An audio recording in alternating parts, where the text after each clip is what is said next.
الجزائر في المخزن المغربي يخدموا والله العظيم تعرف يبيعوا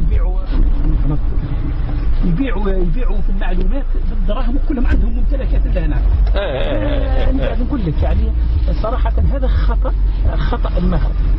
لا صح المغرب فور اكزومبل انت راهي عندك قضيه وطنيه واش تصرف على قضيه الصحراء في المغرب تستنزف ثروات معلوم تستغل شويه من جزء من الثروات باش تخترق جهاز المخابرات الجزائريه هذه من جهه، وثاني كما قلت لك نتعامل معهم بالتسلقيط بطريقه غير رسميه.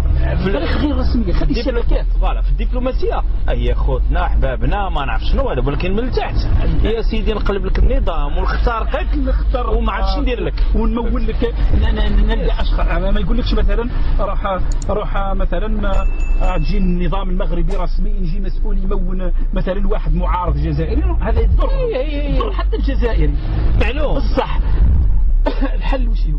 انك تخلي الشبكات لبعضها، تخلي الشبكات انت رئيس جمعيه عندك علاقات مثلا معايا انا ندير فيها علاقات اخرى هكذا ماشي الامور وسي دو ترافاي بروبر. والفلوس اللي تتصرف خليها على حساب الدوله، تمشي على حساب الدوله معليش.